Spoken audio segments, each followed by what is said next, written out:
welcome back to Virtual Storytime. Yeah, this week we are talking about Fall. Yes, we will have to pretend a little bit here in Florida, but it's a really fun thing to pretend. It is, and it is actually fall other places, so we're going to read about it and celebrate fall, and we hope that you enjoy it, and we'll see you after the puppet show. Bye. I'm going to read you a story called In the Middle of Fall. In the middle of fall, when the leaves have already turned, ooh, they're so pretty, and the sky is mostly gray and the air is chilly, and the squirrels are frisky. Those are cute squirrels. And the gardens are brown. Oh, everything is going to sleep for fall. And the pumpkins are ready. There are so many pumpkins.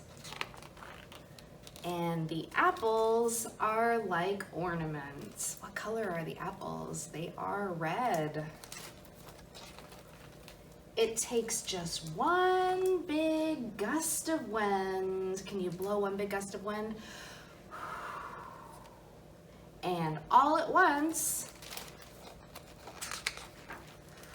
everything is yellow and red and orange. So many leaves. And all over, all around, right in the middle of fall. But remember it, because soon the yellow and red and orange will all be gone. And the sky will change again. And then soon, very soon, the sky will be white and empty, ready to fill up with snow. The end. And I'm going to read you a story called Mouse's First Fall. One cool fall day, Mouse and Minka came out to play. Tumbling and twirling, fall leaves fell all around. "Look at all the colors," said Minka. They are really pretty colors, orange and red and gold. Mouse saw red leaves and yellow leaves and orange leaves and brown leaves. Pretty. "Look at all the shapes," said Minka. Mouse saw round leaves and skinny leaves and pointy leaves and smooth leaves. Yay! "Let's run through the leaves," said Minka. That sounds like fun. Mouse ran and skipped and kicked and swished through all the leaves. Fun. "Let's pile them up," said Minka. Mouse piled the leaves high. 1 leaf, 2 leaves, 3 leaves, lots of leaves. Yippee!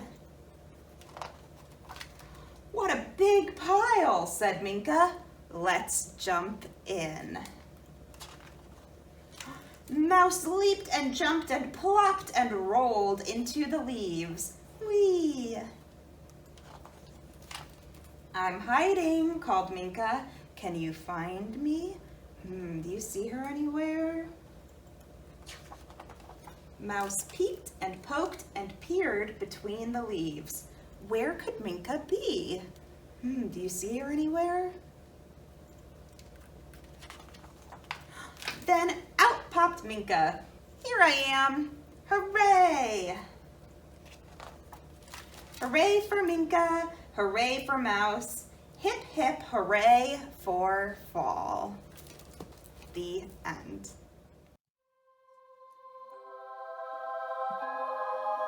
Frogs love green. Green water, green lily pads, green leaves. Green.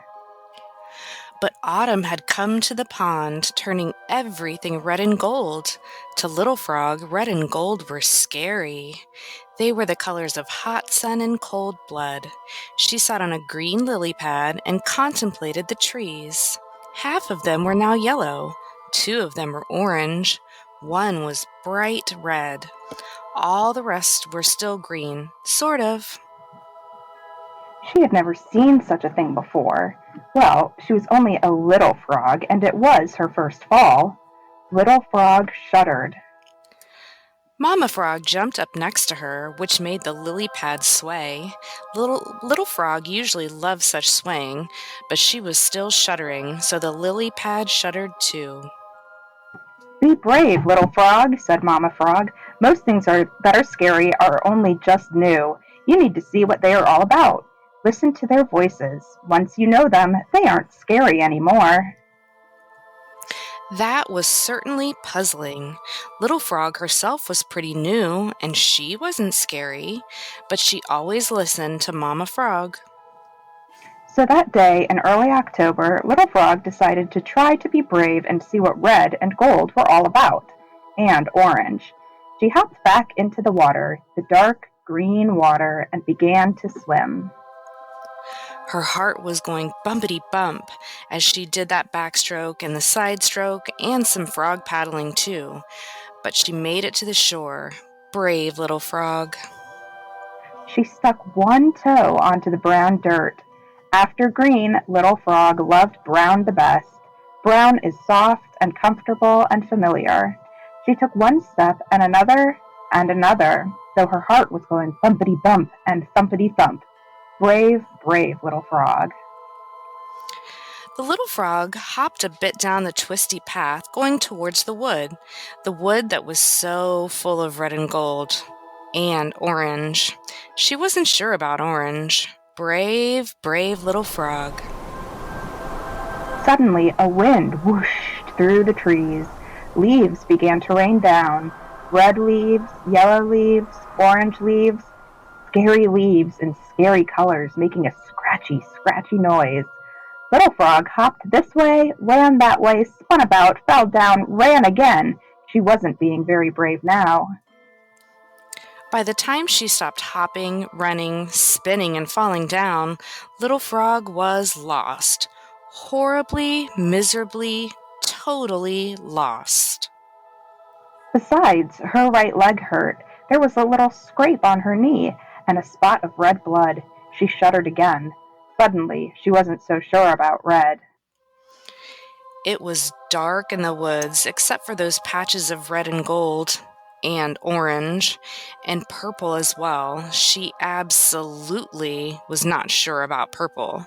Strange sounds came from everywhere. Scary sounds. Whir, chirr, baroom. Little Frog didn't feel brave anymore. All she felt was scared. But then Little Frog listened more closely, just as Mamma Frog had told her to. Whirr! That was the voice of the wind through the trees. Chirr! That was the voice of a squirrel up in a tree. Baroom! That was the voice Papa Frog used in the spring. All friendly sounds that she knew. But everything was strange indeed because it wasn't spring, it was autumn. And autumn was scary. Baroom!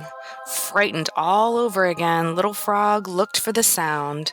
And there, sitting on top of a huge pile of red and gold and orange, and yes, even purple leaves, was Papa Frog himself, singing his spring song, even though it was a scary autumn day. Come up, sang Papa Frog.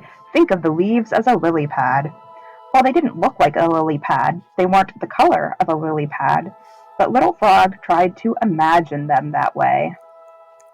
She climbed up the pile thinking, green, green, green, all the way to the top, even though the red and gold and orange and purple leaves were scratchy, scratchy underfoot. Then she sat down by Papa Frog right on top of the leaves as if that pile were really a lily pad.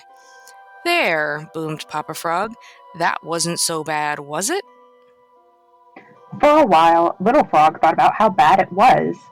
Then she thought about how the leaves were actually crispy, how they were gold like the rising sun, orange like the sky at dawn, and red like the sky at sunset. She still wasn't sure about purple.